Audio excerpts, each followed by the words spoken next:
Hello, everybody. My name is Martti Ahvenjärvi, and I am here presenting on behalf of Lapland University of Applied Science, a partner in the Arctic 6G project, some of our preliminary results and findings under the topic of connectivity needs in remote and rural areas. I'm currently a student in the master's degree program in digital business management, and I'm writing my master's thesis on this topic using the data gathered in this project as part of my research. And our principal lecturer, Tanja Suomalainen, is also part of the project group, and she has helped out to put this presentation together and is supervising my thesis work. The content of the presentation will be as follows. First, I'll quickly go through the background and the Lapland UAS focus on this Arctic 6G project. Then I'll take a moment to talk about the questionnaire, the Arctic 6G survey that the Lapland UAS conducted. And in the third part, I'll make a couple of highlights, raise some topics from the collected data, and check what we can deduce from those answers.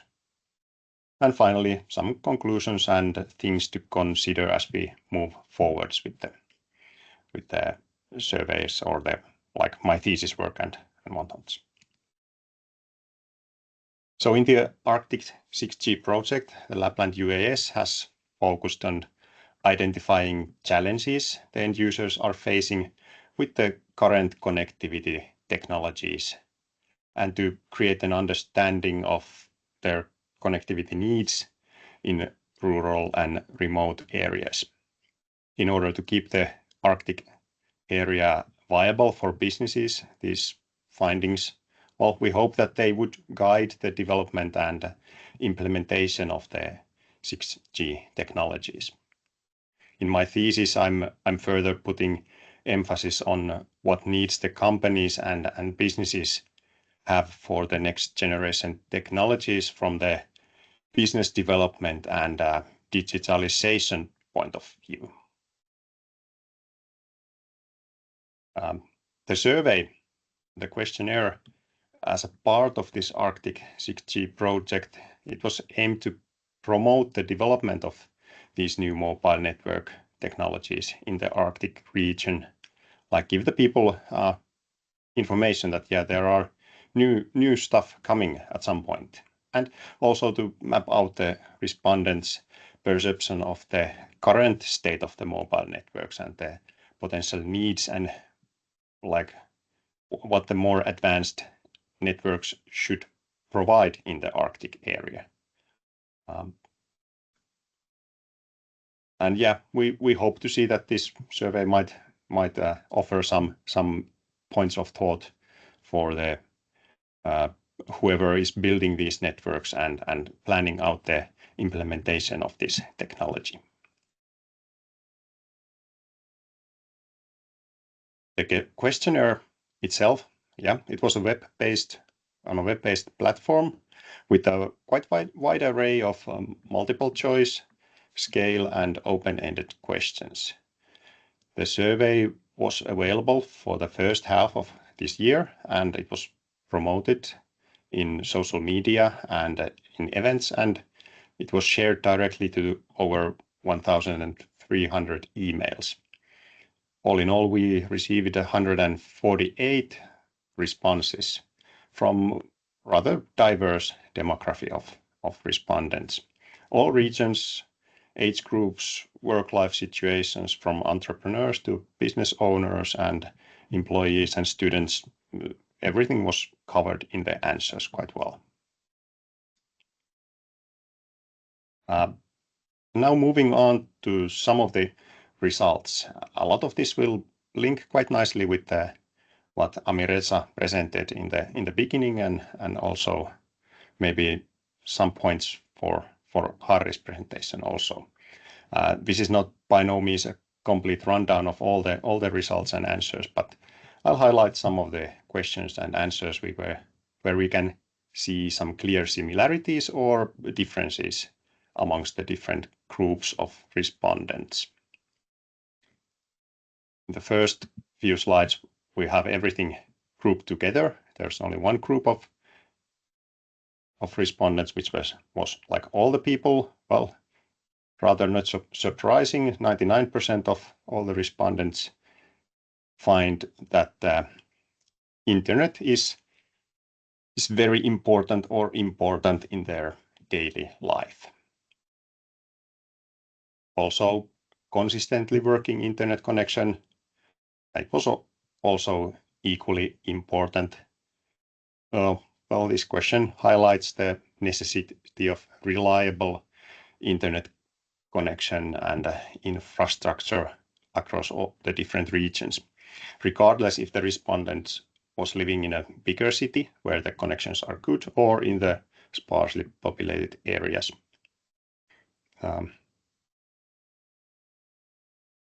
It's only very small part of the respondents, the 5%, think that the internet availability is only slightly important and not important at all. No one thought like that.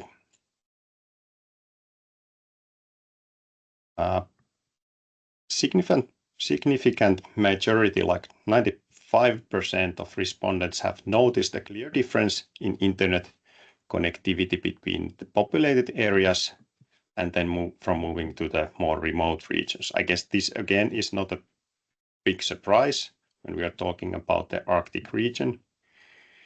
The distances are long. People live in different places. They have to move long distances, and moving from one central hub to another, you are probably facing some connectivity issues. But this again highlights that these are things that that area is suffering, and it affects everybody in the area. Addressing these issues could significantly enhance the quality of life and support the daily activities and well-being of the residents, and even enable the economic growth opportunities in this Arctic region. The respondents were asked to rate their current internet connections quality. It was for their main residential area, and 59% rated their connection to be good or excellent, and 41% rated their connection to be fair or worse. And these are now two groups that I will be using in the upcoming slides to show some differences in their responses. Blue color will be for the good group, and an orange color will be for the respondents that said that their connection is fair or worse. Although Arctic 6G is a project about next generation mobile networks, and the 4G and 5G mobile connections were amongst the most used in both groups, we can see that when asked about the connection types, the fiber optic was more present in the group who perceived their connection to be good. Fiber optic is maybe rather new technology for consumers, and at the moment, at least here in Finland, there seems to be a huge boom. Companies are building a lot of new fiber optics, and well, although at the moment the fiber optic seems to be quite reliable source for good internet connections locally, it doesn't solve the issues and needs for reliable mobile connectivity outside the main cities. From regional point of view, the connectivity quality was generally perceived to be better around the larger cities. Most notably, the bad connections were reported from the eastern Lapland area and then from the northern Sweden area, which was mostly coming from the companies or respondents that were part of the reindeer husbandry businesses.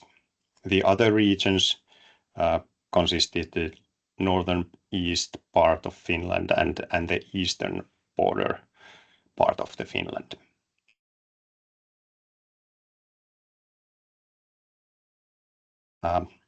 Then we tried to understand how respondents feel about their current situation.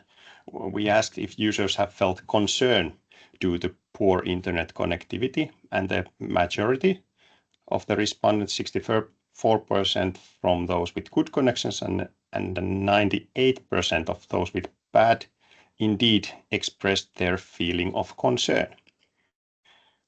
Out of the 24 more in-depth clarifying answers that were given, most of the concerns were related to the availability and connectivity.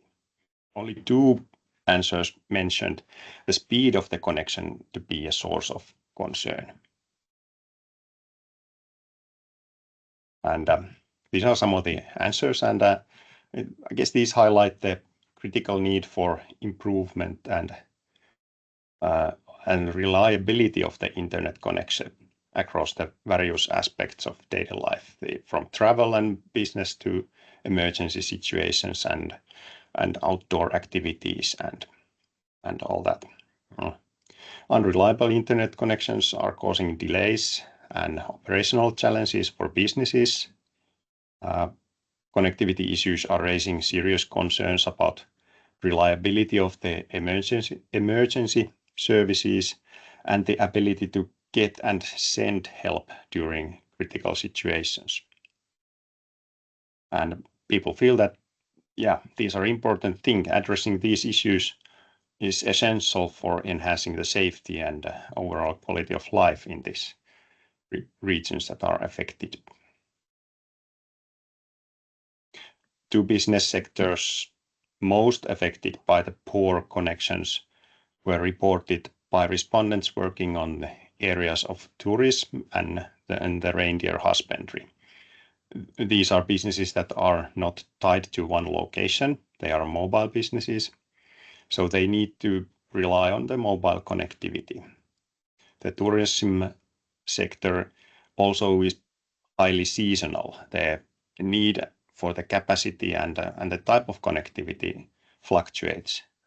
For example, while the hotel can operate on fixed lines, then if they organize a snowmobile safari or something, they require the mobile connections.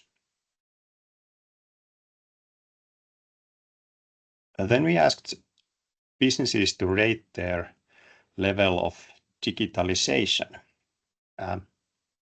how it is evident in their strategy and operations.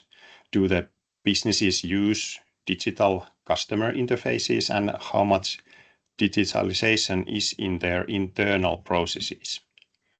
And from the answers, we can see that the companies that reported poor internet connections scored themselves lower in every category. Businesses suffering from poor connection are maybe not willing or able to increase their digitalization levels, and they don't necessarily see how they could do it and at the same time control the risk of not having the digital services available for them all the time. Then we asked how businesses plan for further developing their digitalization and what benefits would they see from faster or better internet connections, and how would they want the connections to be developed in their area.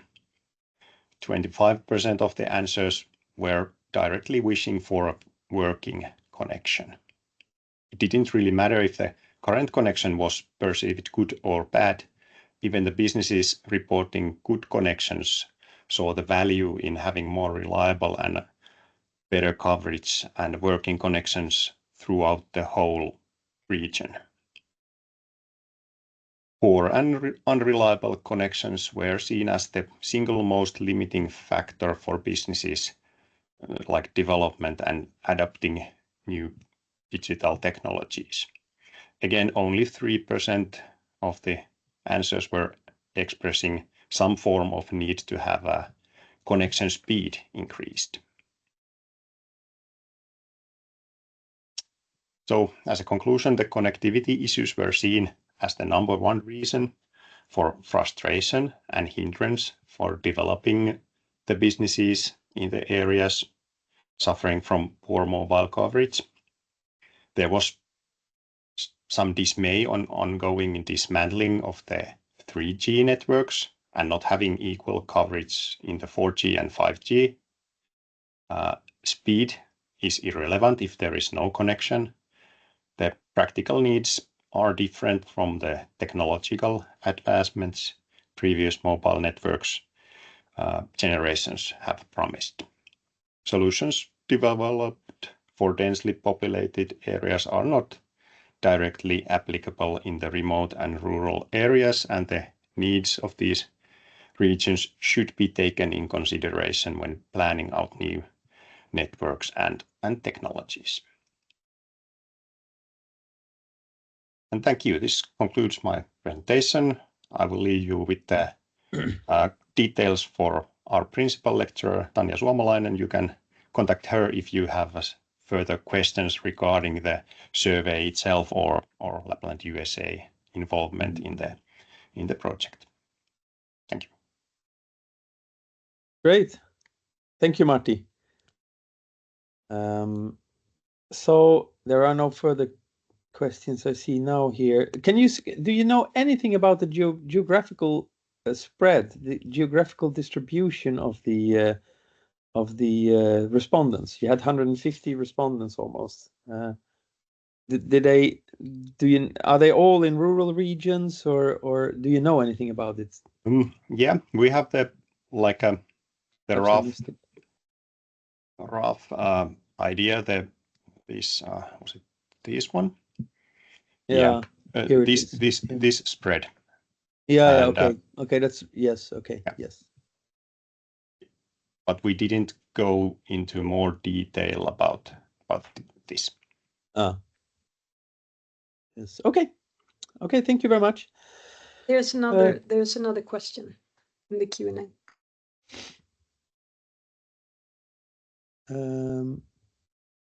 Okay, I'm reading here. Have the results been presented in, for instance, a NATO discussion? Thinks of dual use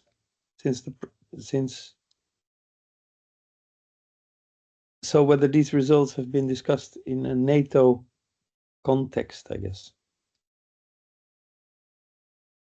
I can answer this. No,